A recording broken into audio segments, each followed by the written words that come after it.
در این ویدئو با بخش میز کار در پلتفرم ترید بورد آشنا می‌شویم. پس از ورود به سیستم شما وارد این بخش خواهید شد. همانطور که مشاهده می‌کنید این بخش شامل قسمت‌های مختلفی است که وضعیت کلی استراتژی‌های شما و عملکرد آنها را در سیگنال دهی نمایش می‌دهد.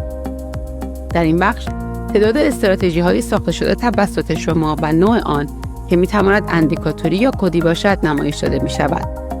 در قسمت بعدی وضعیت بک تست‌های اجرا شده و ذخیره شده توسط شما نمایش داده می‌شود.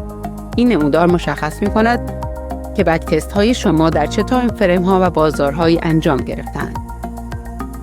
در این قسمت شما می‌توانید وضعیت آخرین سیگنال‌های معاملاتی که استراتژی‌های تعیین شده توسط شما در بخش سیگنال‌ها تولید کرده‌اند را پیگیری کنید. در هر یک از این کارت‌ها نام استراتژی مربوطه، تایم فریم، نماد و بازار مربوطه، نوع سیگنال و قیمت آن و زمان فعال شدن سیگنال نمایش داده شده است.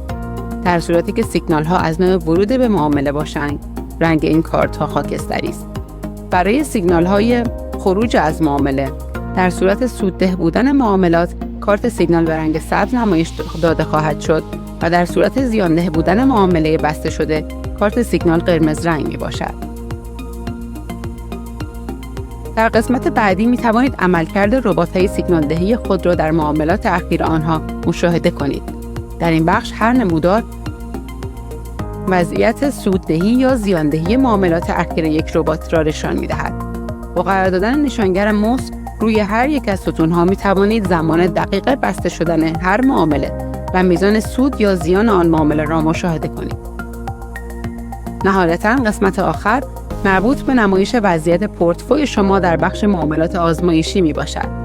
در این بخش می توانید نمادهای موجود در سبد پورتفوی خود را در دو بازار آزمایشی رمز ارز و بورس تهران مشاهده کنید.